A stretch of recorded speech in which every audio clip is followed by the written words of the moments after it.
What's up, everyone? Tamboline here, aka ToeTagginTambo, and on this episode of Behind the Mind, talk with one of my favorite guys, my guy James, aka Degen75, aka your favorite content creator's favorite content creator. This is just an incredible human being, amazing interview. We break down his background, journey through playing DFS, getting into content, the niche that he attacked and found his way in on. We talk about some of his success, process, strategy along the way, playing PGA, NFL DFS, and even his most latest $300,000 best ball hit, getting into those streets the last couple of years and finding an edge there as well. Shocker, he's good at this thing. So excited for this one. Let's hop in with James and go behind the mind.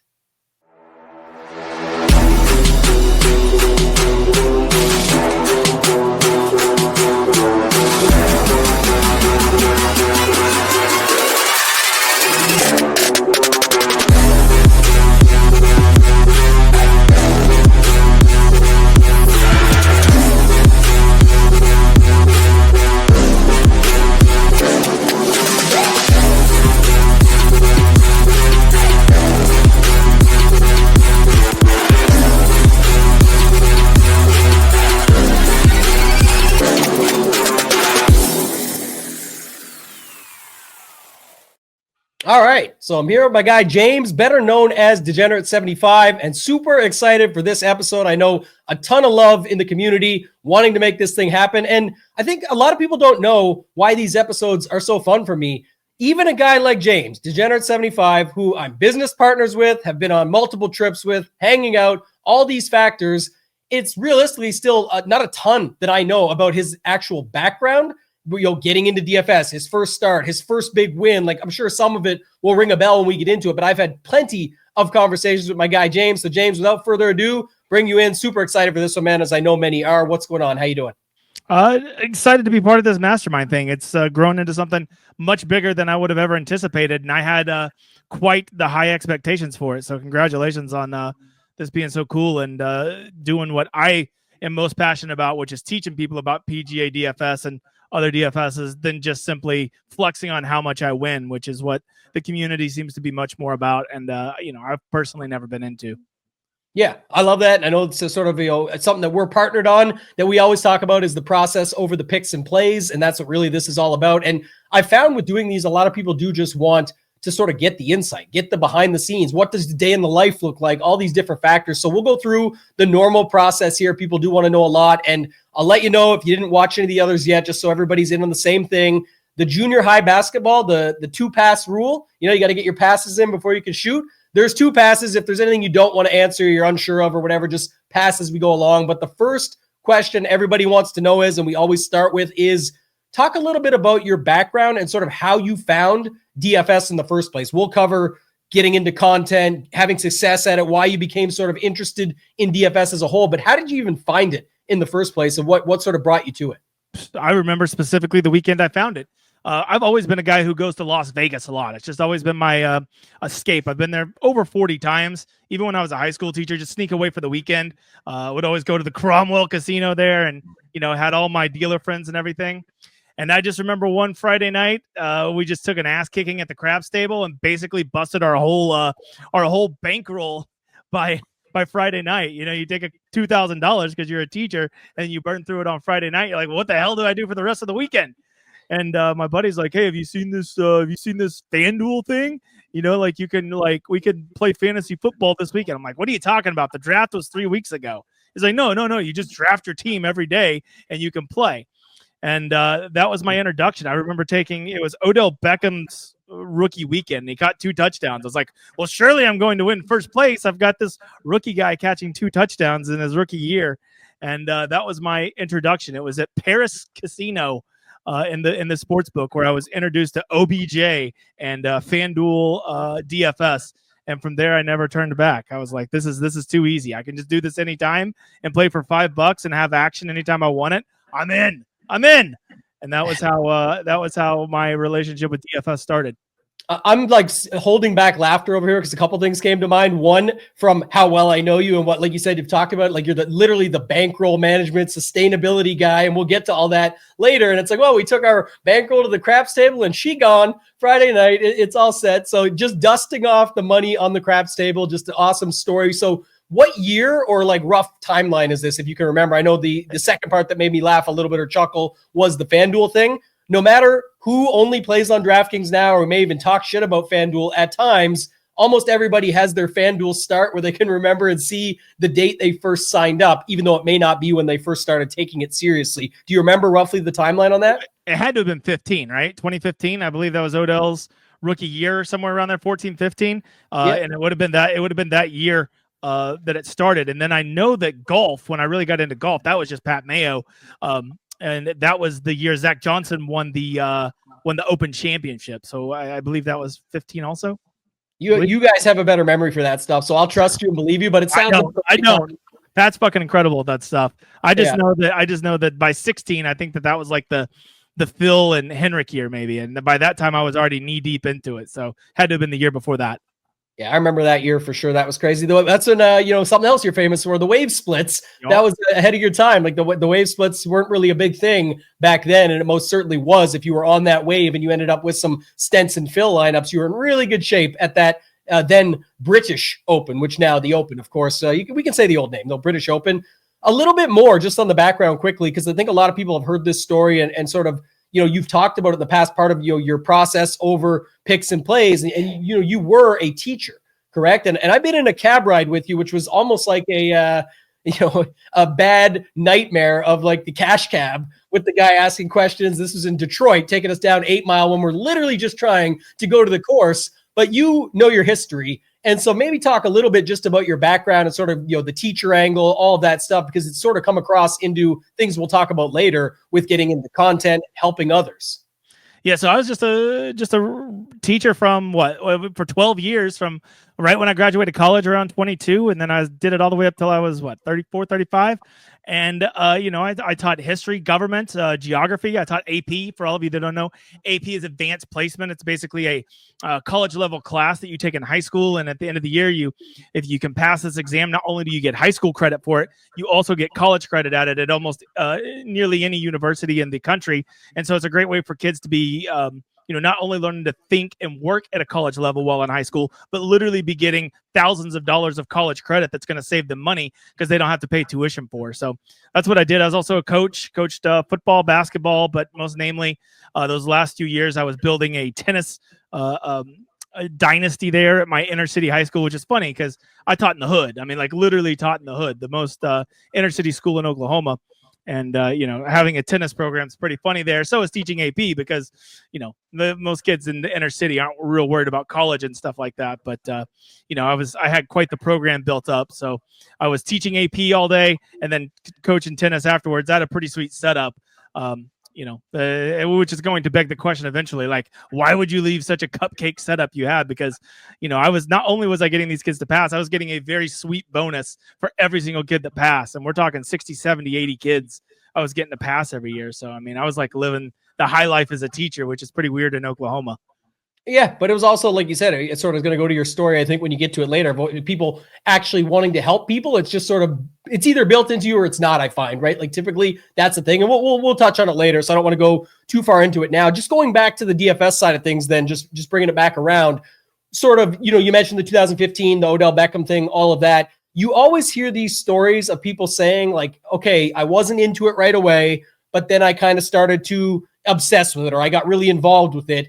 And too often I hear people say, I deposited $100, never looked back, off to the races, whatever. Maybe that's your story and that's okay if it is. I'm just more curious, sort of, when did you actually fully take it on and sort of, you never look back in the sense of playing it every week or at least being heavily involved? And what was your early sort of financial situation like, of what you were playing, how much you were in for, success, any of that stuff that you could talk about? Yeah, so basically after, I really got into it at 2016. I played a little bit. The Open Championship that year was Zach Johnson. I remember I had Dustin Johnson and Zach Johnson in the same lineup, right? And I was like, well, you can't play two guys with the same last name. That was literally the logic I was using because I was so new to it. And like literally Dustin was leading after 18 and then Zach won it. And it would have been a pretty good lineup, the original lineup I had. And so I was like, man, that was pretty fun. I got a 4-day sweat out of it, but by that time, then it's kind of like, let's transition to football. But I said, I'm going to bookmark this golf stuff. This seems pretty fun. And by the time January rolled around of 2016, I was ready to get knee deep in there, right? And I just remember I just found a couple shows I enjoyed listening to, most namely Pat's show. And, I would just take guys that they would say, and I'd be like, hey, yeah, let me look at this guy. And then you put them in a lineup, and they do well. And, you kind of get into it. But other than that, I was signing up for Fantasy National, trying to learn how to build models and stuff like that. But, I don't think that people know, not only is that information a little bit, noisy, but I also don't think that people know how to accurately make it. So, I was trying to act like I knew what I was doing, but I don't really think I did for 2016, 2017. I was just learning the ropes of who the hell are these guys, because there's so many golfers. You don't even know who 99% of them are. And then you kind of want to learn their game. You want to learn the courses. You want to just learn how the game works. And most notably, I wanted to know why the hell FanDuel didn't work, because I was completely 100% a FanDuel guy. I hated the interface at DraftKings. I never played DraftKings. I only played FanDuel. And because of that, FanDuel was really slow. If you don't remember, when they first started, they had this crazy format where you picked 4 guys over here and 4 guys over here because they didn't want to call it a singular event. And then, you could add 2 more guys depending on which side made the cut. It was the craziest freaking format you've ever seen. And it was so stupid. And it put them so far behind DraftKings when it came to the golf that they never recovered. But I still enjoyed their interface so much. I stuck with FanDuel over DraftKings despite them having inferior contests, inferior layout, inferior game format. It was so stupid. But that was just how I was. I literally just enjoyed building more on FanDuel. And it would just so happen that I would get my first big hit on FanDuel when I believe it was February. It was the Genesis in February of 18, whenever Bubba Watson was talking about, I might have to go play in the All-Star game, like the NBA All-Star game. He was going to be one of those people. And that's a Bubba track. You play Bubba at the Genesis, right? And he went from going to probably be one of the highest owned guys to everybody freaking out Wednesday night about him saying this, about he will ditch the tournament Friday night to go play in the NBA champion or the NBA All-Star game. And I was like, well, instead of playing him in 20% of my lineups, I'm going to play him in 50% of my lineups. And now the rest of the field is going to go from playing him at 20% down to I think I got him at 8% that week. And Bubba Watson goes on to win. And I have him sprayed in a million lineups. And I ended up shipping the main one over that weekend at FanDuel for $20,000. And it wasn't even close. I mean, I boat raced everybody, just have Bubba and a nutted lineup. And I was like, holy shit, this is how you play the game. It was the first time. It took me a good 2 years to learn that there's a game within this game, and you're playing a game, and it's not about picking these players or picking these golfers. It's about playing these games, and you're playing everybody else in this game. I'm not playing Bubba Watson. I'm playing the 13,000 other people that entered this contest, and that's who I need to be beating, not these golfers' state of mind, but these other people in this contest that I'm playing, because that's who's putting the money up. And once I realized that, there was really no looking back. So what was that? A good 3-year process before I really got to understanding the core lesson of what DFS is and how you can be sustainable and win at it. Yeah, a lot of stuff to unpack. I think it's great because a couple things. One is hilarious that you reminded me that there actually was a time where people did love FanDuel interface over DraftKings. That was a key thing to keep them away from DraftKings. It's really cool to see. We give DraftKings a lot of shit too, but how they actually had to evolve back then to steal the market across from FanDuel. So I like that call. Couple things you mentioned, like the Fantasy National thing and just data as a whole with models. And then also the Bubba thing just talks a little bit about how the game has evolved and what DFS Mastermind is all about. This program and project and add-on is meant to explain to you that there is more ways. Review and application, things change over time. Back then, being able to work a model and find things within it and say, okay, this is the case, was technically still a lot more data than the casuals were probably working with. In this day and age now, in 2025, early February, just dating this, you could say, okay, well, the data has to be strong on top of the fact that is it too noisy? What is the real sample size? What was the field strength? They've changed it now with signature events and all of this. So not just for golf DFS, this goes to other sports, but there is a lot of things that have evolved and changed. And then I love the last part you said just about the 3-year process. It's not like overnight success, right? You got to put your time in. Anybody coming in now, I think, sort of knows that a little bit. But let me ask you another quick question I had just around that. Getting your first 20K hit, you talked about that. What were some things that came with that? We were going to talk later a little bit about mindset anyways, and if downswings and what happens when you do win. Did you dust through all of it? Did you play it safer? Did you move up in stakes? What happened when you got your first hit after grinding through and being able to find that spot? I don't know about you, but every time I have a big hit, I always have a second big hit within 2 months. It's been a rule every single time. I don't know what it is. So for me, it wasn't like I turned around and hit like 13,000 just literally like 4 weeks later, right? Yeah, I don't know why. Every time I've had a good hit, I always turn around and have another one. So as far as like blowing through it all, no, I turned around and hit another one. And then you start thinking, oh, now I've definitely got it figured out. Which wasn't necessarily the case. 19 was kind of like not as great of a year as 18, but that's because you didn't have those two big hits. But the biggest thing I took from it is like, like I can do this, right? Like you can win these things because I had never won one before. And, like now that I understood how to win them, I was more excited to do it. But I also, probably at that time could have used a little wisdom that I have now and not have increased so quickly, kind of stick to the same format. I definitely did start playing in some bigger stuff in 19 than I did in 18. And I think whenever you start doing that, it changes the way you play, right? I'm going to start playing in the 5-5-5, but I'm going to make these more conservative picks. I'm not going to go 50% on Bubba just because of this rumor. I'm not going to play this slapdick at 25% of my lineups. And so I found in 19 that I changed the way I played a little bit and I went bigger, but it made me more conservative. And if it changes who you are and how you play, I think you're doing it incorrectly. The first thing I always tell people whenever they hit something big and they want to start playing a little bit different, I tell them, don't change how you play, right? You can change what contest you play, but don't change how you play because that's how you got those hits, was playing the way you play. So stick to your same format and just adjust it to higher stakes or whatever you're going to be doing to change your new game format, right? And that's some of the best advice you could give, and something I wish I would have known back in 19. Man, I love this already. We're only 15 minutes in, and you're just dropping the knowledge bombs on people. And it's one that I talk about a ton, so I'm glad you just brought that up. And you brought it up with sort of getting a win and should you move up in stakes. I've talked about it a ton in satellites. You've heard me talk about plenty the secrets of satellites, why I think they're so amazing that you can sort of take your shot. Whatever won you the satellite would probably be a pretty good lineup when you're one lineup against others with 100 or 50 or whatever it might be in one of the bigger tournaments. But so many people win the satellite. They're on cloud nine. They finally did it. They got their big ticket. And then they go play it completely different or wrong in the next tournament up because they get too conservative. They back down. They, sort of go from there. So I love that you brought that point up. I think that's super strong. And anybody can take that away for whether it's going to different stakes, moving up to a higher tournament, winning a free ticket, or getting a ticket and winning a ticket in to a big event. All those things that you could take away from there. I did have another question. You were talking about winning the 20K, then the 13K and the money, but what was it about DFS, whether it's back then and now, or comparing the two and the contrast between them? But was it the money? Was it the competition? Was it that you used to play a lot of sports and now you didn't? So that, what sort of was it about DFS that drove you to just be continually focused on it, to want to spend time on it?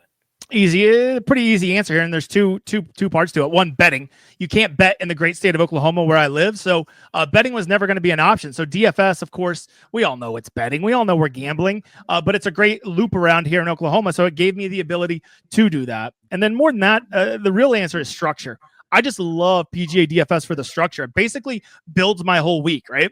I'm Monday. I'm listening to, actually probably earlier than that. By Sunday, I'm listening to course breakdown shows, people breaking down the course, what to look for, research, stuff like that. By Monday, I'm already starting to build a model, put my player pool together, start thinking about who I'm looking for, stuff like that. Tuesday, I'm getting into the weather. I'm listening to all the picks and plays from the community to see who's going to get steamed up and shocked and who's going to probably get overlooked this week. And then by Wednesday, it's like, let's build these bad boys. Let's finalize our lineups. Let's make sure we're being smart about ownership. We're looking at the weather. We're doing all these things. And then Thursday, it's let's mark our little players and see how they do on Thursday. We get off to a good start, then we're off to the races. We don't. We always got showdown to hit for round 2, round 3, round 4. And by the time that happens, it's Sunday. I'm doing it all over again. And that structure of just like basically having a week worth of entertainment for $100, $500, $1,000, whatever I was playing that week, you just couldn't beat it. And I love the structure that not only it added to my personal life, like literally having day by day that I could do it, but also the structure of entertainment that it gave me. That, oh shit, it's Saturday morning, let's get Peacock up, start watching the featured groups, and then it's going to be live on from 11 to 5, and I've got 6 hours of golf to watch today, so it's going to be a pretty nice little Saturday. And yes. if I had no 6 of 6s, we're showdown in that bitch.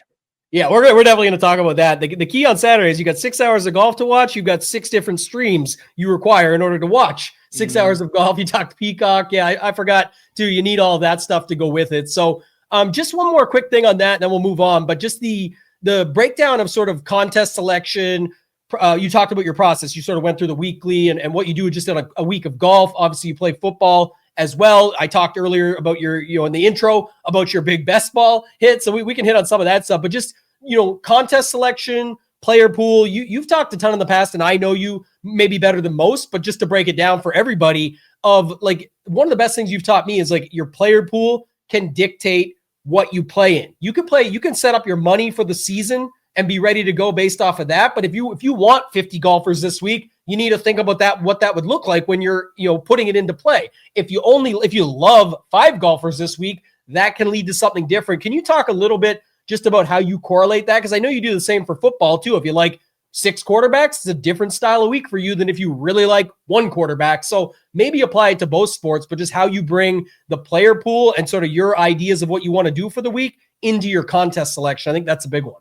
Yeah, I think it gets dangerous for people, because I think a lot of people come in thinking, I did this last week, I had success, or this is how I've always done things, so I'm going to just stick with it. And I think that you need to, part of your process is it needs to be a little fluid, and it needs to be able to move around a little bit. You need to be able to kind of adjust it on a week by week or tournament by tournament basis, depending on what sport we're talking about here. And, for me, like I've always, this is a long lesson. It probably took me 6 years, 7 years to really incorporate this one. But I would say the biggest thing is, like, I realized that it's not about the contest. I mean, good contest selection is good as far as, is it paying out regularly? Is it, we don't want a third going to first and all of that. But separating from that, it's more important that, like, when I say contest selection, I'm talking about like, how big is the contest? How is the payout? And most importantly, like, how many players do I need to have in my player pool? And so I like to actually go look at the who's playing that week. Is it a signature event? Is it a full field event? And I let those things kind of dictate what kind of contest I'm going to play in. Am I going to play in the main contest with 45,000 entrants, or am I going to play in a $1,000 or a 1,000 person tournament that with $150, $150 three max or stuff like that?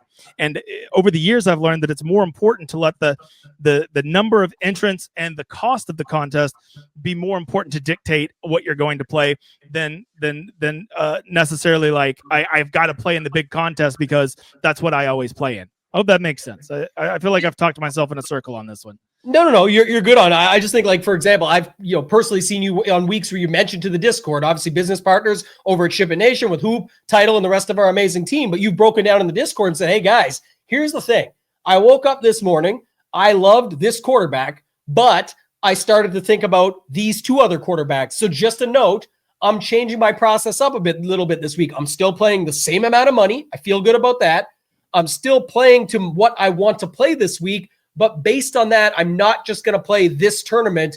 I'm going to move it into this tournament and get myself more lineups because of that. And you can apply the same to golf, but you've definitely taught people that lesson where, to me, it's you're saying, you said it best at the top. Don't just say, I do this, so that's what I do. You should have a good process, but that can still lean to when my process says this week I'm playing a wave advantage with 45 golfers, or I like 4 quarterbacks, that means I'm likely to enter these contests. And people, I don't think, do enough where they correlate what the thought of what they're going to be playing this week for players and options and type of strategy into what contests they're playing. And you just said it, you were willing to give up certain lottery styles or certain things to make it make more sense. And that's how you've given yourself more shots to the top. Am I right?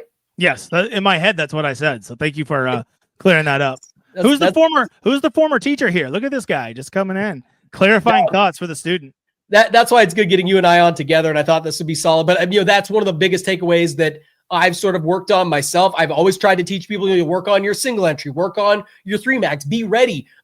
And there's a difference between single entry and having one lineup in a lottery style tournament that's bigger than what you're usually in a 333 where people could still put in 150 entries. Well, yes, it may be way bigger than you ever play, but you have to think about playing one lineup versus others having 100 plus. So, always be working on those things, but your core should be based off of not your core plays or your core setup. It's what is your core strategy for the week? What is your core method that you're bringing in? And then how are you going to apply it? So love that call.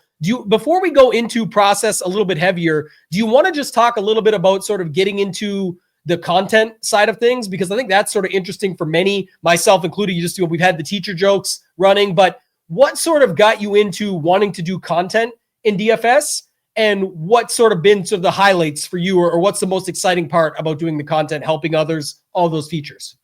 Yeah, I actually just kind of did the YouTube thing because I was planning on doing a completely different thing. I wanted to stream college football video games, right? Just be one of those Twitch guys. And I thought this would be a good chance to practice, building and maintaining an audience and stuff like that. Because I knew when this NCAA football game came out, there would be an opportunity to be a Twitch personality. And I thought that's something I could do. I could do that and still do my DFS on the side. And I could probably have a double income, and that would more than cover, anything I'm missing from quitting teaching, right? And that was literally where it started. And then I said, well, if I'm going to make content, what should I make? And it just so happened that I had went on Andy Lack's show there in April of maybe 22, and I got a lot of messages, man. Everyone says I got spammed with DMs, but I literally got like 50 DMs being like, man, that was great. I never learned so much in my life of an hour show. And, you should look at, doing more with this Showdown, because it basically came down to me hard selling Andy on Showdown for like the last 30 minutes of the show. And, people are like, why don't you just do it? There's nothing out there. And then I did a Showdown Hoedown show, and literally the first show got like 700 views, which was insane. And then like the second one got like 1,000 views. I was like, well, I guess this is a thing now. And then it just so happened the PGA Championship was 2 weeks later right here in Oklahoma.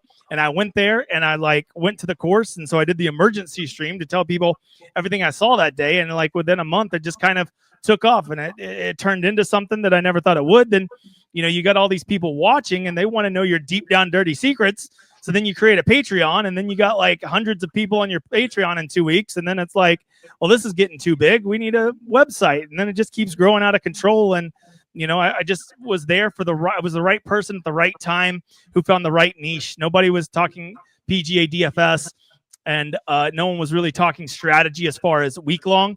And I filled both those niches, and just kind of got lucky and took off at the right time. I knew the right people in the industry to kind of get a couple retweets, get them on my show, get them spreading the word, and most of all, just not giving a fuck, because a lot of people depend on this for a living, and I wasn't making any money off YouTube, so I didn't particularly give a shit. You could, watch my show or not. It wasn't going to bother me, and I think that rebel attitude appealed to a lot of people, and so did all the strategy that I was doing. Including me. And I was certainly a super fan right out of the gate. And I think you just said it best. It's because of who you are, your personality. There's no need for me to suck up to you. You know that, but you're a very direct person. You're very genuine. It's authentic. You are who you are. People love that about you. And that's why you were so sought after for this episode as well. People want to know more about James. They want to know more about Degen75, what your background is. And I think you said it best there, but I was going to hit you with we got some personal stuff later, some food, some video games, some movies, some TV, but the potato, it's always the niche or the niche, because some people say the riches are in the niches. You said niche and niches twice, so we'll run with that. But I will say, I think that's an important keynote. And I know some people that watching this do content, so they always start people looking into other angles. I know when Pat Mayo goes on and does shows about content strategy and people look into that stuff, there is some takeaways here. So, not to say we'll clip it later, but I do think there's an important thing that many people miss that you nailed. That would be my takeaway. And it was the showdown aspect of it.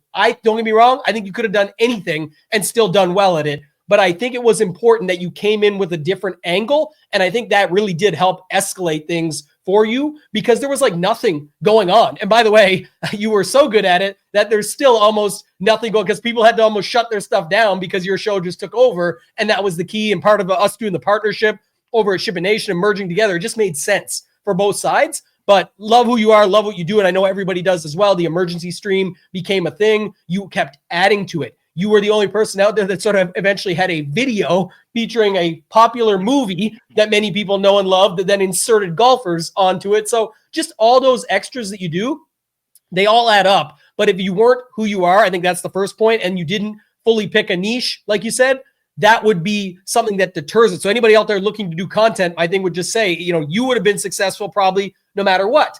But one thing that can certainly help you is picking a niche, diving in. It is a very saturated space when it comes to content in general, golf content, golf betting specifically, all of these factors. And there's a lot of free content out there already when it comes to something like golf betting. So you're really not going to be in a strong position when you come into the gate if you're looking to do this as a full-time income. So just my 2 cents. Anything else you'd add to that side of things? Just sort of, propping it up that way? It's insane to me every Monday, Tuesday, Wednesday, just looking on Twitter, how many people release their betting card for the week. I mean, there's got to be, I don't even bet. And I probably follow 25 of those people.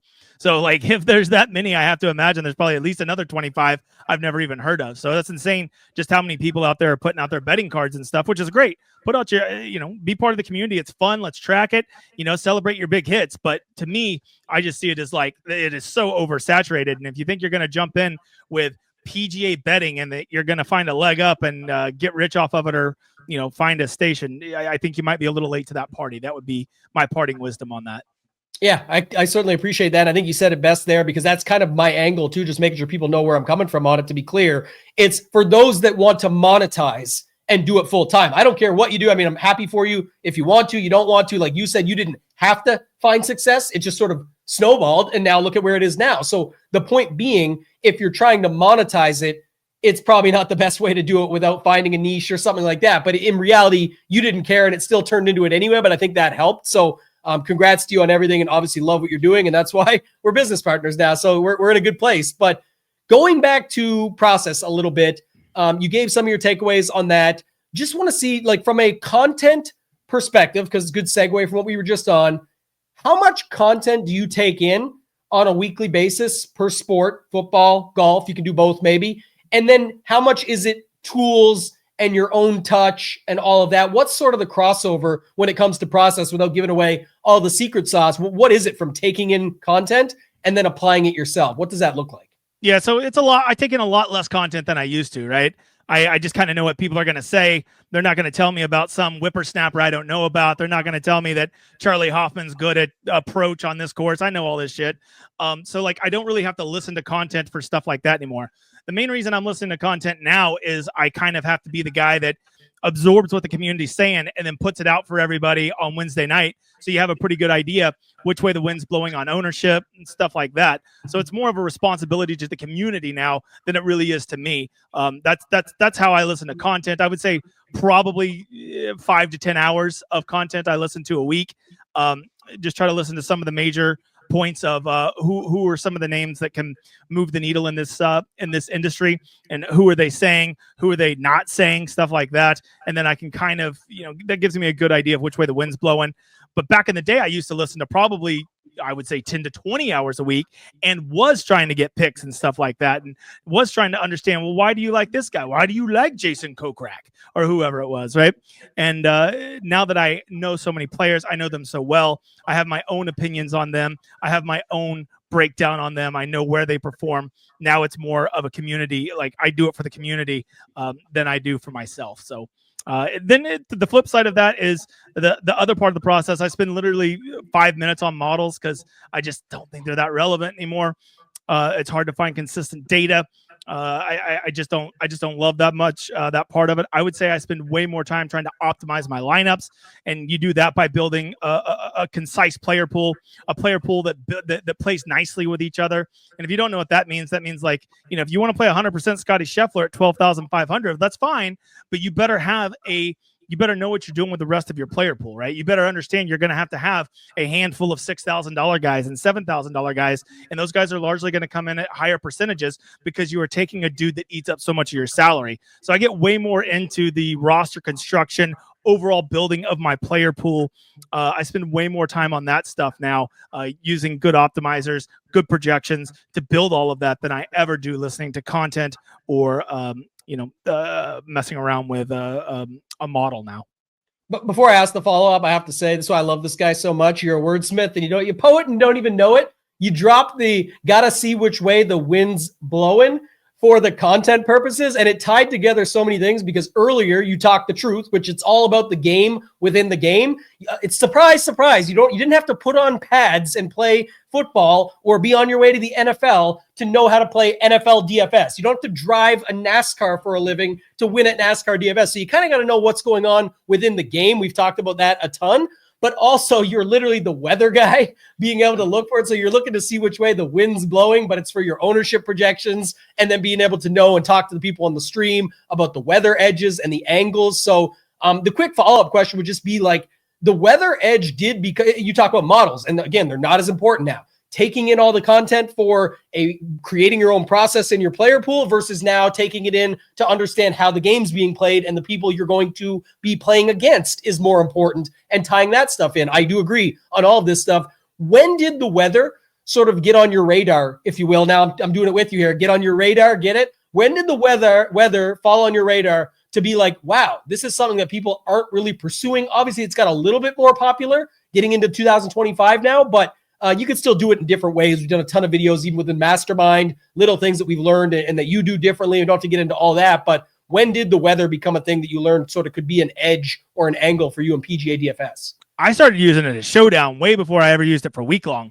which is funny because most people still prefer, to find a weather edge at week long than they do at Showdown. But for me, it was, is it going to be cold and windy in the morning? Well, then let's get the guys in the afternoon. Or most often, the real answer was it's going to not be windy and it's going to be baby shit soft, we would call it, because it got a little moisture overnight. Get the guys going out in the morning. They're going to be throwing darts. Let's stay away from guys in the afternoon.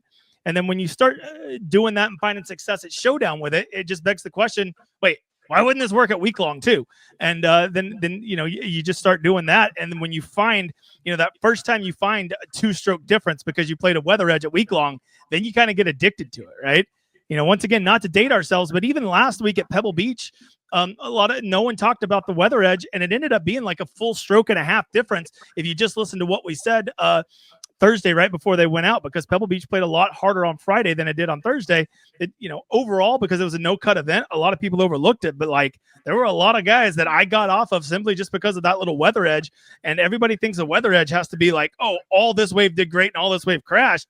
Whereas really a good weather edge can be as simple as it got me off of this one guy that was a 12% chalk donkey, and that saved my week, right? Or something like that.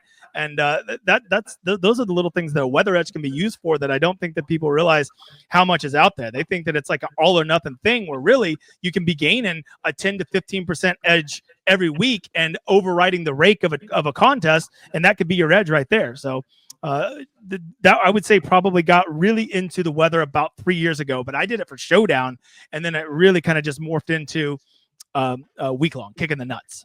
Which is so funny because this is a cool part about doing this with you, knowing you so well, but not actually putting 2 and 2 together till I just did in my head. I was doing it for the classic slates well before most were doing it. And my takeaway was always, and I'd always said this out loud, but I mean, this is premium content, so it doesn't really matter, but just saying it, I always said, even if it didn't go my way, I still was naturally contrarian because not many people were stacking 6 O's, as I would call them. I had 6 guys from one side. I was looking for advantages where I was naturally off certain chalk pieces. You kind of just said it how it's morphed into today, even in Classic Slate and on Showdown, where if you make your player pool concise and you've already got it to what you want within a said wave, edge, or advantage that you're going after, you've already got a player pool that's more condensed. You're already playing one angle and one edge. You've already sort of beat the rake in some cases that way with the stroke advantage or whatever it might be. But there's also the studs and the ownership pieces that are on the outside of your player pool that are not involved now, that there's 8% on this guy, 11% on that guy. They all add up. And that's more of the edge playing in your favor as well, too. So the game has evolved. But when I started listening to you in Showdown on your streams, I was like, wow, how are we not thinking about this? And this is what we always talk about, the game within the game of everybody was doing Showdown. And again, it was all within a bubble. There was only at that time 20% versus last week we already dated the same. It doesn't matter. But for Pebble Beach, it's there was 80% in round 1. But of those lineups, this is another nugget. Of those lineups, I think 80% of those lineups also used all their salary or 49.9. And it's well, there was only 3 guys above 9K that you could even play in the wave advantage. Why are you pumping Hideki to 70% when you could just play lineups without Hideki and leave 1,500 on the table? So the game is always evolving. Eventually, people will leave too much money on the table and you'll be like, holy shit, they left Decky out to dry because this strategy went too far, and we'll be able to hop back on that. So there's always something you can learn from it and do. But I thought that was just cool to hear your sort of breakdown on how you got to it, how it became popular, and how you sort of morphed it into something that now many follow. Go ahead. We've already seen that at round four showdown. It used to be a thing where, like, if you were the leader, you were automatically 50 or 60% owned. And then I literally just from the showdown hoedown, that number dropped down to 30 or 40% because I would argue how often these guys would melt down when they're in the lead. And then at some point they started getting so low, I was like, you should go back to these guys because they're only 30% owned. They're leading the tournament and they've got these built-in points. So like I've literally seen that happen where like you can, one thing can happen and then there's an overreaction. It's time to go back the other way. And then that was round four leaders. Yeah, the round four, remember, it used to start way on the right. Everyone thought they had it figured out. Your lineups, that is, are on the right side. They got all these pre-built-in position points, and then they'd watch them slowly melt down throughout the day and move to the left. And it was like, you come into the scene, you're like, guys, you start them over here. We're like, okay, let's try this out. And it was cool because couldn't really get any worse, to be honest, but they actually would get slowly better. And then you'd find one or two that would trickle through. Be like, well, this one's getting much better. And this guy just nuked the courts this morning. And you get a tournament, and I'll date us again, but you go back to like, for a different thing. But, Sam Burns that year, I think it was was it the Valero? What was the tournament where Sam Burns went out and shot like 7 under in the morning, and then he had a playoff with Scotty Scheffler and ended up beating him. But Scotty was way in the lead. Sam Burns comes back, shoots like 7 under in the morning of that Sunday round, where Scotty just par, all a bogey. And then they end up in a playoff and Burns wins. And that's when I think finally people caught on. It's been a couple of years now. People are like, wait a minute. People literally can shoot 7 under and win a tournament on Sunday. So don't tell me this can't happen. And they started to come around a little bit on it. So love that call. Let's keep it moving. Let's talk about this when it comes to process, just, bigger picture. Do you have we talk a little bit about this in the Mastermind project, and I did my exact for 24 and 25. Do you set goals per sport or per season, or do you worry about that at all? Are you constantly tracking your up, down numbers and where you're at with your profit? How do you do this sort of goal setting, if at all? Yeah, a little bit, but only long-term, because I know that, like, at golf, it's just standard. Even when I'm having my best years, I'm going to lose 75-80% of weeks, right? Or I should say slates, probably between showdown and week long. And so like to measure that over a month or even over 2 months is, I think, a little short-sighted. So I look at them in the context of a full year. For NFL, college football and stuff like that, my goal is to try to hit 2 big weeks a year, have about 4 or 5 break-even weeks. And when I follow that method, I tend to have a winning year, right? Like, and I've been fortunate enough to do that for the past 4 or 5 years at NFL.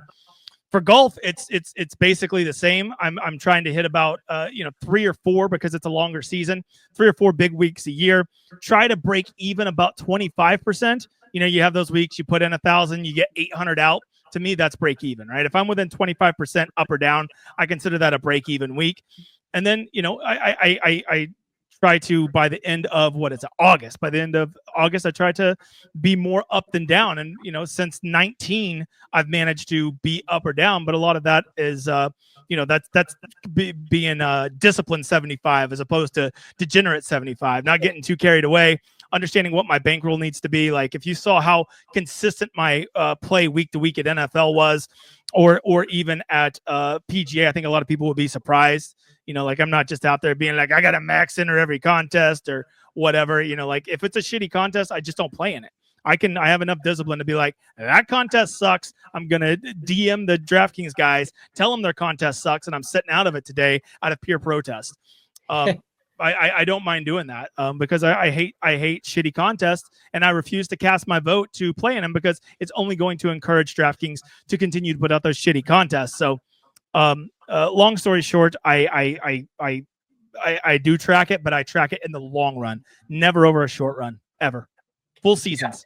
Yeah. And just to flip it quickly, because the other side people like to talk about a lot, and we talked about Mastermind, all about review and application. How much do you spend time reviewing after so a weekend of PGA DFS? Are you looking into sort of what happened, how it got there, what you could have done differently? Do you go back and check your own tools and resources to say, like, where did I make a mistake, or could I have done more on a losing week?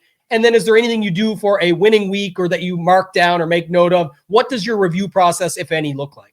Yeah, I don't have a great review process. I mean, once again, it would be a lot like my spending. It would be something I would want to look at in the long run, not something I would want to look at in the short run. And when I would definitely wouldn't be doing it on a weekly basis. Just too many things are unique on a week-to-week basis. I would probably do it more long-term, but if I'm being honest with you, I probably do less review. And I think that's just, I've been doing it so damn long. I feel like I could almost do this with my eyes closed sometimes, especially the PGA part of it. So when I screw up, I usually know what it is. Maybe I went too hard on a weather edge. Maybe I didn't differentiate enough up top. If you're going to play Scotty, don't play him at 42%. Let's get him in there in 75% of our lineups, whatever it's going to be. I kind of know the mistake I made by Sunday afternoon whenever I'm losing my money, and I can quite quickly put together what I could have done better or what I could have done worse, because I've done it and I've screwed up so many times, and I've also had success so many times that I know the difference on what those look like, and can tell without doing a big overall review. So I would say it's something that I probably should do more of, but I don't. Would it be fair to say then that, going back to what you talked about previous, because your routine is so sound and you obviously are more experienced, we know that the answer is experience matters, yes. But for someone who's newer or intermediate or trying to go to the next level or take it more serious, would you say that it's because also you have such a sound process going in that it's almost like you're not skipping any steps, you are spending the extra time to feel good about it before the lineup? Because I've talked about this of you kind of should be reviewing twice if you're a reviewer like me. I review before it gets entered. I don't just trust everything and enter it. I'm making sure it's what I wanted in the right places and then enter it so that I can't be mad. And I've used, funny enough, the teacher analogy, going back to your teaching days, where people just rush the essay, throw it in on when it's due on Friday, find out Monday they got a shitty mark. And it's like, well, they just threw they threw it in the test and said, hey, I did the test. It just didn't work out. No, you didn't really put any effort in. I think you put a lot more effort in previous to what you put in and know what you're doing going in, that you can almost just recognize that, right? After the fact, good, bad, or the ugly. Yeah, I mean, if I were talking to a new player, I would say that reviewing both pre and post is super important, right? Whenever I'm not trying to flex like, oh, I don't have to review. Part of it is just something that I've done for so long, probably without even thinking about it, that I just do it and I don't even realize that I'm doing it, and that I got really good at it and I can identify things for so long. Because there's not a lot of people who can say, there's probably 10 people on this earth who've put more time into PGA DFS in the last 9 years than I have. Like, I do it. I did so much for so long and I still do. I just can't imagine there's that many human beings out there that have that. Like, it's almost second nature to me. But if I was talking to somebody new, I'd say you do need to be reviewing. This is how you create a process, is going back and reviewing what you did well, what you did wrong, and also doing it before you enter, as you said. So I'm not saying that to be some type of cool guy. I'm just saying, being completely honest about it's something I probably should do more of, but I've just kind of found my way into not having to do, because I've done this so long. I think I can almost do it with my eyes closed. Yeah, and it's a thing that talks about a lot. It's talked about a lot in sports and whatnot, like working in silence, where you're doing all that work and people aren't understanding that all adds up. It compounds over time. It matters the more you do it. But if you're starting out, like I talked about, I don't do this as much either anymore, but I used to actually take down notes like Monday morning or Sunday night after every tournament, things that I would remember for the following year. Well, now I have those mostly saved in my phone where I can look back at them and get little tidbits and ideas going in, but I don't necessarily have to take them after these current year tournaments unless there's something that sparks my mind, or now this year the tournament is not having this course in the rotation, so maybe I'll remember this for next year. So I'll take little ones down, but I'm reviewing like what happened in the tournaments that I was in, who won, all these factors. You're probably just doing it a little bit more naturally now from a lot of your pre-process that's gone into it. So love that takeaway, and I think it's important for many to know that are just starting out. Let's switch gears. One question I've asked sort of everybody that's come on, I want to ask you is there anything in life that you believe in strongly that, I'm assuming you can apply to DFS. I talk all the time about nobody cares, work harder. I think that obviously applies to life and in DFS as well. Is there anything in life that you believe in strongly that you could also bring across to daily fantasy sports? Yeah, I mean, it's honestly not too far from what you say. I've always found the harder I work, the luckier I get, right? I hear so many people talk about, man, I don't get lucky at all. There was a while there I was getting so good with the weather splits at PGA DFS that like I would be so far. I mean, like Friday night, I was just like, I would be leading a GPP every single Friday night and then just not turning into wins. And I would get so frustrated how I'd moonwalk every Saturday and Sunday. Well, the answer was simple. I was giving myself such a huge edge on the first 2 days that, of course, I was going to be ahead. But then what I didn't understand is why everything kind of balanced out over the weekend. And it took me a long time to kind of understand that, like, that's just how things work, right? Whenever you, water's going to find its level. And those guys that were in the shittier conditions on Thursday and Friday are now going to get their turn at the course. And they're going to, if they're playing well, they're going to get caught up and they're going to get those streaks and those birdies that all my guys were getting on Thursday and Friday. And understanding that, like, it really helped my frustration a lot because I felt like I was giving myself the best position to get ahead, yet I wasn't factoring out that water always finds its level. And it had nothing to do with luck. It was just, you know, like, that's just how the game plays out. And the harder I continued to work at it and find these edges, eventually I'm going to ship some GPPs. And I had, you know, I had some success there in the summer last year that kind of made everything right. And I realized, oh, it wasn't about luck. It was about just, you know, the harder I work, the more success I eventually found. So that would be one thing that I truly believe in, is everybody wants to play the luck card at PGA DFS or any DFS. And I truly believe in the long run, the harder you work, you're going to be more lucky, which, if you don't get the joke, there is no real luck. It's you're working harder, which is creating your luck in this industry.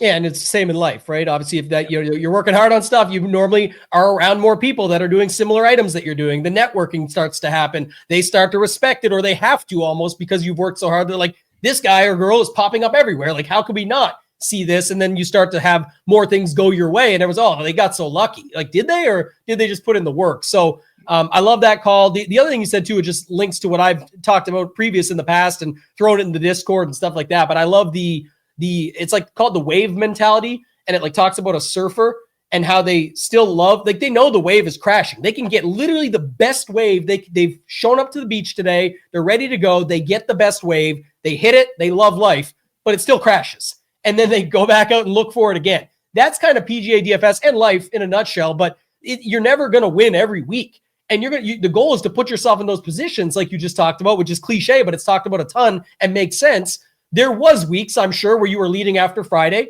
and Saturday and Sunday crumbled, to your point. But there also had to be some weeks where you were up there or close that kind of maybe balanced a little bit on Saturday, but you were still in a really good spot if Sunday just goes your way. And what do you know? Some of those Sundays went your way. It can be a long time. Could you hit on that as we segue into the mindset stuff of like a downswing?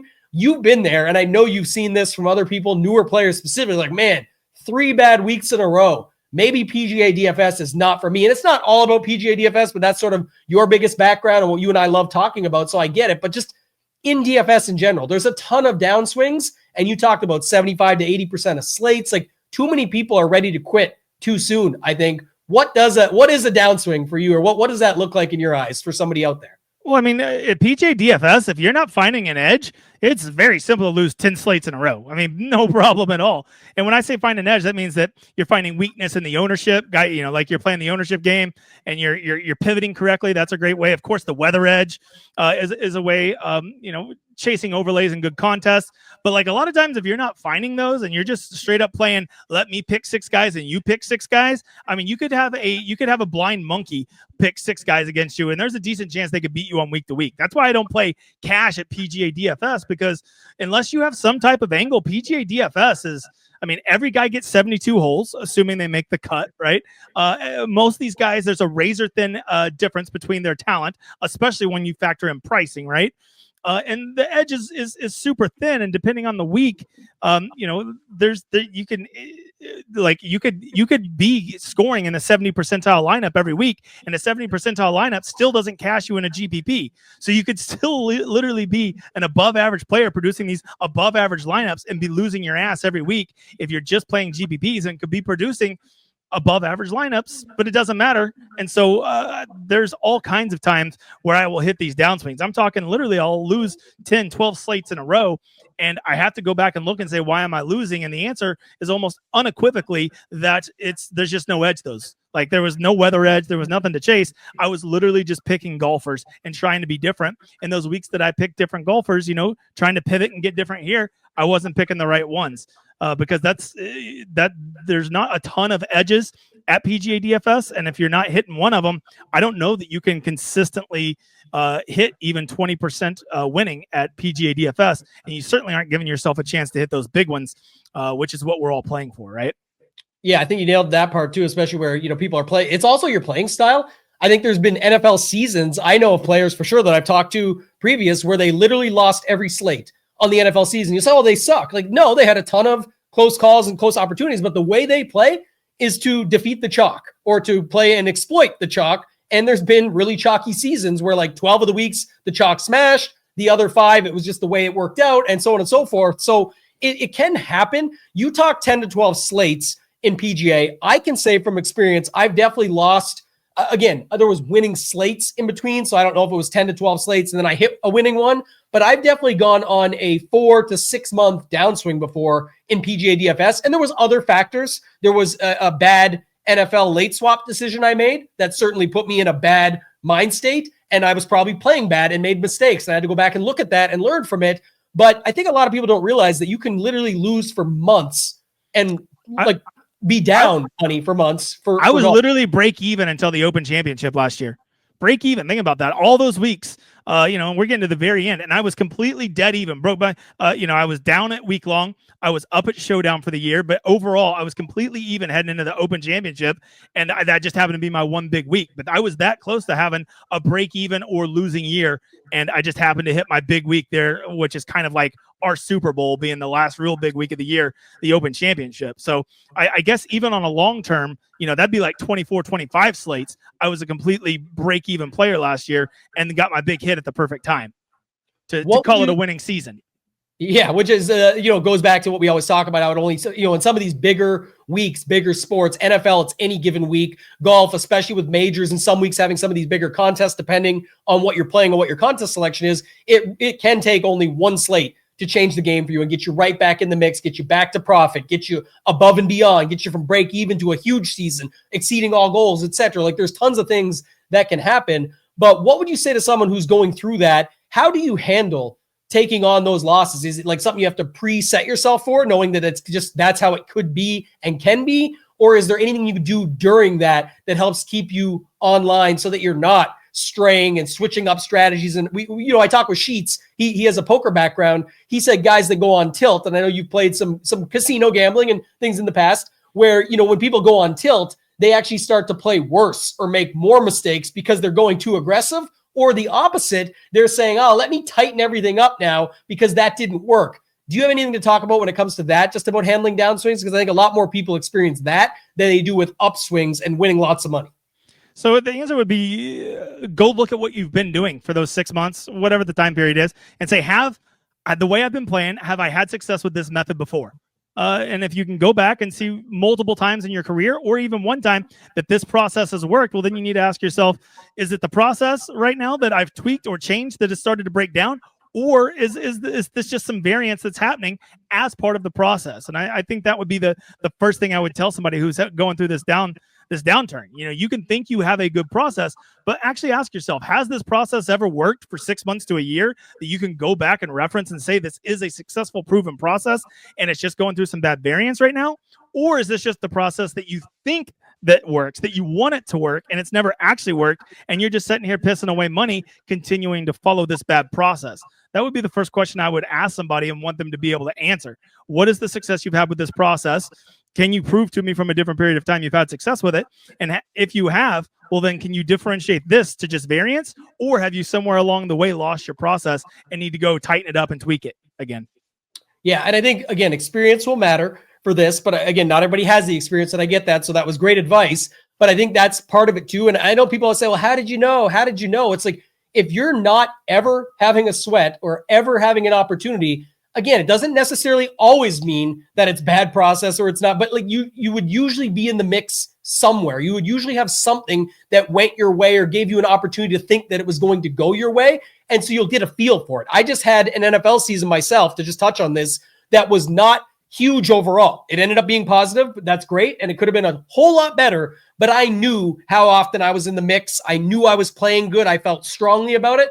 I had so many situational items where it was one catch away or one this way, finishing second, literally, and things like that, where it's like that would have busted the season wide open, and that's why we play. But I knew that, and experience helps, but also the results told me it. The amount of times I was in the mix and had the upside opportunity. If you're not getting any of those, that's why you're here. That's why you're watching stuff like this, trying to learn from it. That's why you're digging in and putting the work in. It's because there's lots that you can learn that you just need to put that time in and be able to gain from it. And I think too, James, you'll agree that the experience is sort of playing more. Like you almost have to play through it to learn from it. Is that something you would agree with?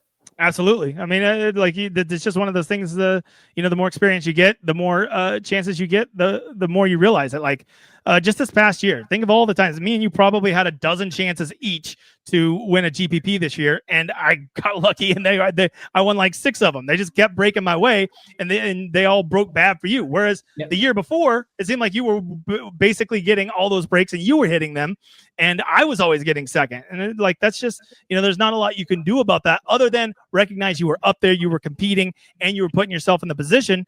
But at the end of the year, someone's going to say, oh, he was way better than you this year. But really, it came down to just like, did this defense run back a pick 6 at the end or whatever, right? And that's the difference between a good year and a great year. And people will never really know that. And we play so much, and we've had so many sweats that we realize that that's what it comes down to. You do have to look back. And that's a good point you just made. So for someone who's sort of in the middle, or someone who's had success but hasn't for a little while now, and I know you start to doubt yourself and say, was it just luck or this, that, and the other? You just brought up a funny thing. I'll bring it up because you said it, but it is funny. When I went back and looked to be grateful for the previous year, it was like, yeah, the breaks didn't all go my way this year. 1, nobody cares, work harder. 2, don't forget last year you won 100K 3 times during the NFL season. It's not a brag as much to say, let me explain one to you that's literally it's insane, mind-blowing.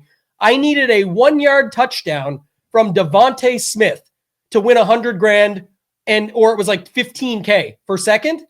Remember what team Devontae Smith plays for? He plays for the Philadelphia Eagles on the 1-yard line, and I got that touchdown instead of a tush push if you don't know it. So just an example, when things are really going your way, they can really go your way. Just because they don't, as long as you're putting yourself in those spots, that is the variance of it. So I love that call out that you brought up. Jahmyr Gibbs hasn't done shit all game rushing.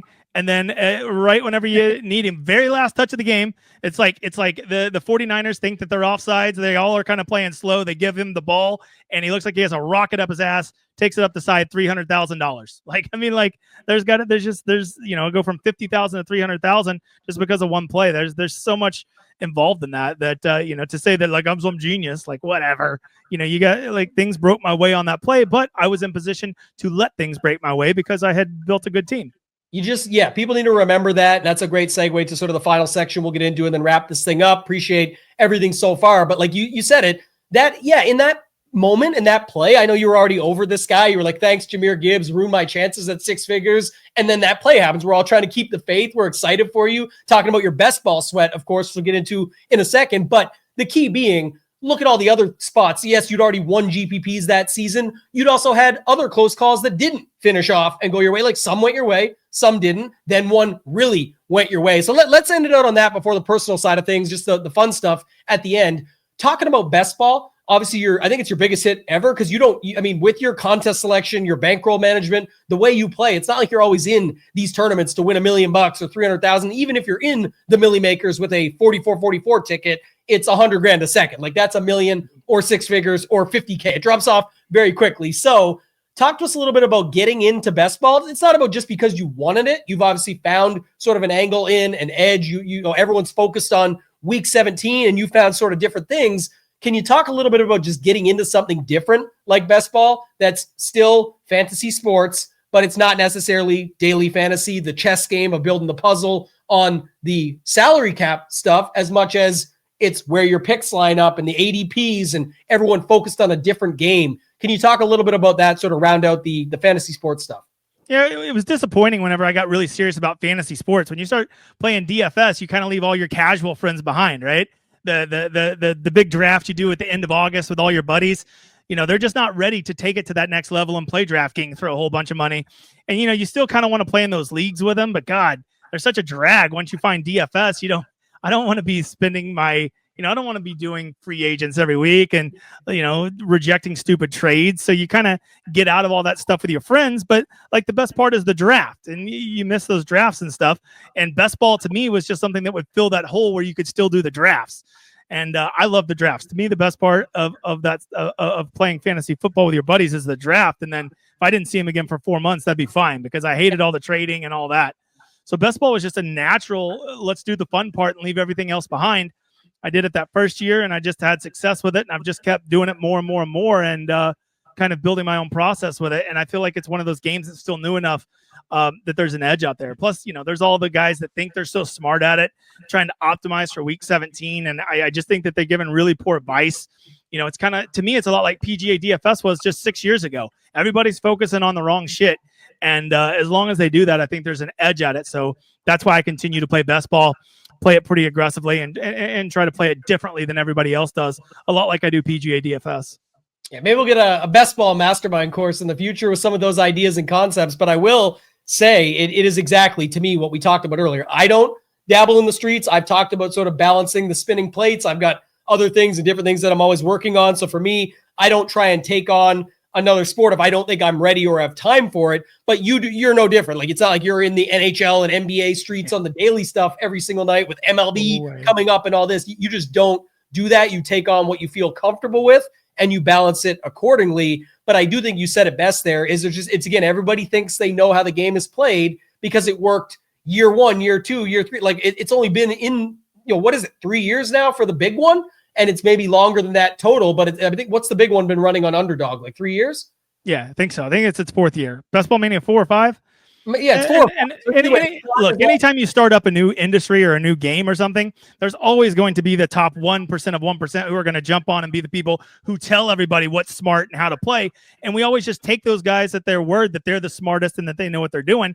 And that may be not necessarily the thing. These guys, sure, I want to have the shootout game week 17 with 3 guys from this side and 3 guys from this side. What the fuck are the chances that that lineup in particular is even going to make a 1,000-person final? These guys, they say all this stuff to get people to listen to them and to come off like they're the smartest and they know everything. And some of them surely are smart, and some of them are telling the truth, but they get so down in the weeds. I think a lot of time they're missing the simplest stuff, which is just, let's look at roster construction. And this is what I've said at PGA DFS. People get so down in the weeds with these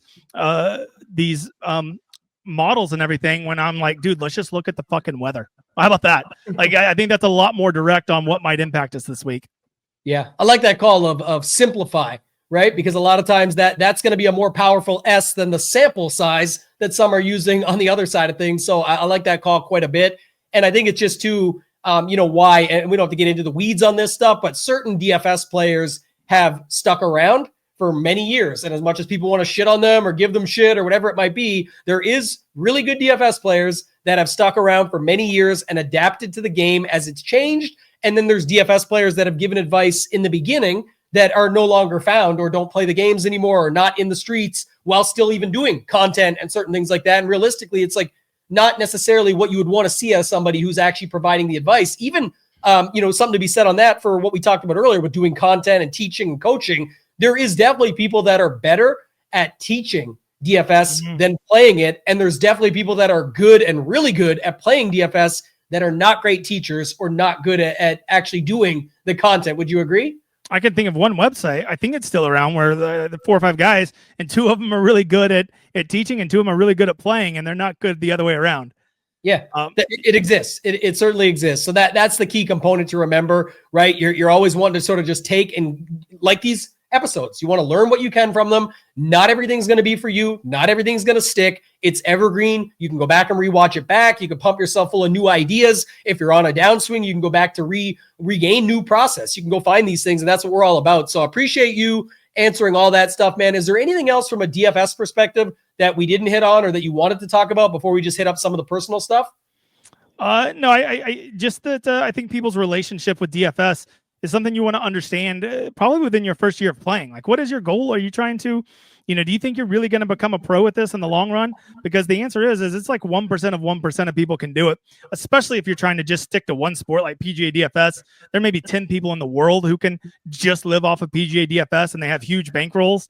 And if you think that you can do it across many sports, just know that you're going to need a big bankroll and you're going to need to have a very understanding wife because of the ups and the downs. And it is, I think that the real thing is that, I think more people need to just have a sustainable relationship with DFS and realize that it's for fun and you can do it and eat up a lot of hours and probably, not lose that much money. And if you do it right long enough, you might even win a little bit of money, which is really fun to win money at something that you enjoy so much. So I think understanding your relationship with DFS before you get too knee deep into it would be the one thing that I would really propose to people. Yeah, absolutely love that. Shout out to Mrs. Tambo. You mentioned her there. You need a really understanding wife, and I'm lucky enough to have that because it is a grind. There's a lot that goes into it, and there's those times we talked about when it doesn't go your way, and it's very frustrating, and you're down, and not many people in the world would understand why that is, but it's literally the difference between life-changing money. I've got multiple third places in Millie Makers. That's 60 grand or 100 grand when first is $1 million. Like, it's that close. That is a game changer for anybody. I don't care what level you're at. If you're playing the highest stakes, those guys and girls will tell you they literally need to win Millie Makers to keep their bankroll sustained as they go along. If you're at mid stakes or mid to high stakes, that is a game changer for getting to the next level, being able to play in higher dollar, smaller fields. And if you're at the lower end, that could be the difference of leaving your job or being, buying your house, paying it in full, job security, kids security, futures, things like that. So we get it. That's what Mastermind is all about. Great advice from you across the board. I think people are going to love this. The stuff, let's get to the real stuff. This is what people actually want to know. Okay. They want to get to the fun stuff here. At the end, if you got to pass, you could pass. But do you, first of all, we haven't got to one yet, but do you own a video game system? Do you play any type of video games? Yeah, I have a PS5, and sadly, I play NCAA football, the game that came out, but it just doesn't keep my attention like it used to. I don't know. I thought I would never really give up video games, but I can't play them for 10, 12 hours at a time anymore. That's amazing because even though you are maybe the first to own one, it's just one of those funny things. A lot of people either don't have time or different things that they're doing, whatever it might be. I mean, what DraftKings did give it to me. It was my gift last year. There's that. And then also you immediately mentioned it's for a sports game. So like it all still coincides. It doesn't really matter. And that's kind of the fun in it. I think there's a lot of people that play DFS that definitely want to start leagues or playing these games or hop on and get involved that way. And again, just connect with people that are similar, like-minded individuals, same goals and mindset. So, new golf game coming out next month with Tiger Woods on the cover. Maybe get me in the streets. Maybe that's the first one. 2K25. I might have to dive in, man. I do miss it. I used to play a lot, but I'm back in like the N64 GoldenEye type games. And, what was the other one? I forget what it was. SNES was like Super Nintendo back in Mario World, all that stuff. These are the good ones. What about TVs and movies? Are you a big TV guy or movie guy or both?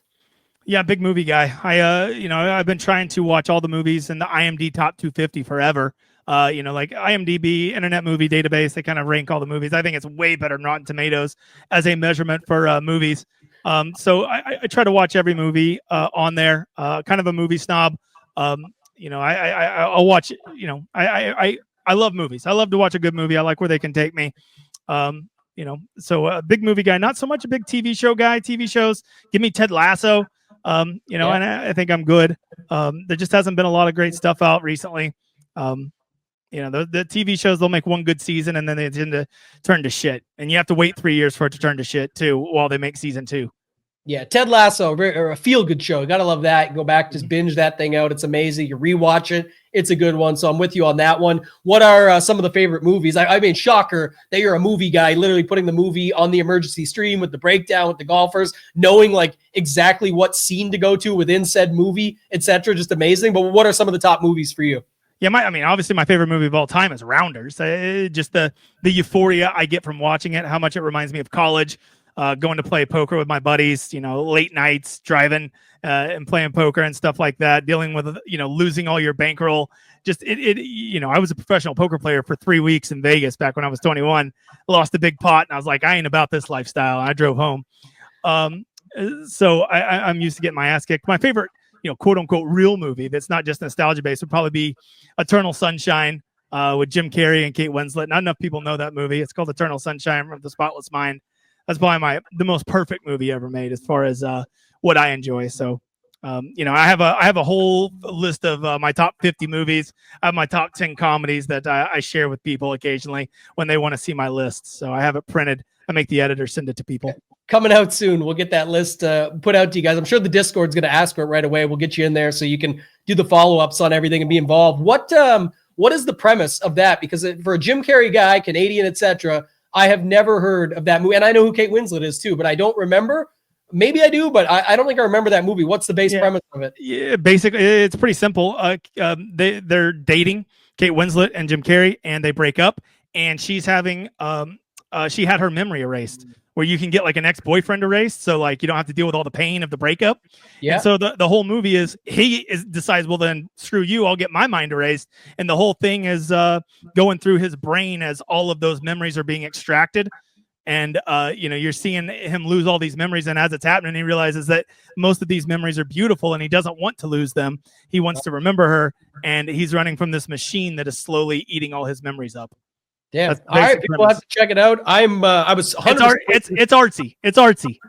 Yeah, we talk DFS, art versus science. This is artsy, like you said. It's art, not a sci-fi, but it kind of sounds sci-fi with like erasing memories and all the stuff with some of the newer movies that try and just sort of copy off the old ones and make it unique and AI and futuristic and whatnot. But 100% with you on Rounders. I actually think Rounders is just a great story. It's a movie you can go back and watch. I've actually watched it before, like live finals or big events, because it just gets you that feeling of sort of the rush from it, and taking on Johnny Chan. It's different, like cash game player, probably not Mikey McDermott, right? As much as he was in the big poker cash games, he wants to go for the home run shot. He wants to take down Johnny Chan, bluff his ass, get to the World Series, take that down. And they keep talking about maybe making the Rounders sequel. It's up, down, all around. I think there actually is it's like a Ben Affleck, Matt Damon movie that's going to be coming out soon, which is not necessarily that, but just back to Good Will Hunting, which is another great movie. I think that's number 4 on my list, actually, of all time. Yeah, that's a great one too. But I think they're coming back for a Netflix special movie that hopefully it's better than the Adam Sandler Netflix specials, but we'll see. Low bar there. Very low bar. We're hoping it beats that. Those guys usually fun together. But food and drink, we'll do quick here. What's the situation on that? What's your sort of favorite food or foods, and then any drinks of choice? Man, this is, ever since my health problems have started about a year ago, it's like reset everything about me. So this is almost an impossible question to answer, but I guess for most of my adult life, I've just been a coffee whore. Give me coffee all day long, almost in any form. I can still have some coffee drinks, but it's changed a lot. Man, as for food, once again, just completely changed. I have a world-class chef of a wife that can cook me anything. So goodness gracious, I don't even know. That's so sad, because I'm such a foodie. Like, I love food. Like when we go on vacation to Vegas, a lot of people are, oh, let's go see this show, or let's go do this. I'm like, we're going to this restaurant, then we're going to this restaurant, then we're going to this. I probably go with like a good chicken Parmesan, but I want Alfredo sauce on it instead of marinara. And some good Alfredo. I think Rayal's back in Vegas at Caesar's Palace had the best chicken parm I ever had. Get Alfredo on it with some Alfredo noodles or fettuccine noodles, Alfredo sauce. That'd probably be my favorite meal. Some good breadsticks, a nice salad. Give me a little Parmesan cheese on there. That'd probably be my final meal. Yeah. Damn, unlocking the food hacks on the way out. I don't think I've ever heard of that, but that sounds phenomenal. And now I want to try that, because that's one of my favorite foods. Anything, just in general that you can have with chicken, breading, all this different stuff, and then pasta, of course. But if you put that sauce on it, that might change the game. And you've told me it does. So I'm going to have to check that out. Final take. Is there anything else that you want to talk about or let the people know? Just sort of any final take. I always open it up the door for anybody to have their thoughts. Anything else you want to talk about or final thoughts before we leave here? Yeah, just how delicate life is, that you just live every day, like wake up and just be thankful that you get another day to live, even with the shitty days, because trust me, when you get sick one day, which will probably happen to almost everybody that listens to this, you're going to have worse days than you think that you're having right now. And you're going to long for those days that are just kind of bad. So try to find the beauty in every day. Try to find something good in every day, something you enjoy every day. Don't take each day for granted. Those would be some lessons I've learned. And, just don't take for granted the people in your life. Those would be those things. A lot of my stuff has become much more big picture stuff, but it is what it is.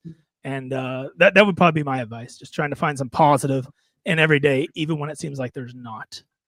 Appreciate you, brother. And I know everybody does. We're all thinking of you all the time. Stand strong. And you've done just a phenomenal job of showing the world and people that you can sort of go through a tough time and still be yourself and still come out ahead and still sort of just give back, right? That's kind of the key. You talk about it all the time, and just not take things for granted. Give everybody a better perspective on life. So thank you for that. Thank you so much for doing this. Let the people know where they can find you if they want to keep up with things. Obviously, I get to hang out with you daily whenever I want to, but you can let everybody else know where they'll find you. And then we'll get you into the Mastermind Discord, which, surprise, you haven't been in there yet. I haven't got you in there myself. That's my fault, but we'll get you in there right away so anybody can hit you up with some follow-ups on this stuff. Yeah, I'm the worst. I'm the guy you never invite to a party because I'm probably not showing up. What at the Degen75 on Twitter? Not the best Twitter follow. Tambo's a way better follow, but if you want to give me the follow, that's great. Mainly, I just hang out over at the home Ship It Nation, the Discord. That's where I'm at. That's where I'm talking to people. That's where I'm tilting. That's where I'm having a good time. That's where I'm putting up gifts. All that stuff, building the community over there. Want to be around like-minded people that enjoy the same things I do. You never know how many good golf contests you have left, so I want to be there to tilt and celebrate with all my brothers and sisters. So that's the number one place to find me. So I would say come over to Ship It Nation, get on the Discord, and you can chop it up with me anytime you want. I try to be available. I'm not like famous, so you can like talk to me anytime you want. So that would probably be that'd probably be the best place to find me. Yeah, there's no Sunday ask me anything for 1 hour with Degenerate75. It's around the clock whenever you're available, and always appreciate that. I'm completely biased, but I would say that would be a great time as well. So certainly check it out if you're not already over there. James, Degenerate75, my man, thank you so much for hopping on and doing this. I know everybody's going to appreciate it. I appreciate it so much. That's going to do it for this episode of Behind the Mind. Thank you guys for watching. I'll see you next time.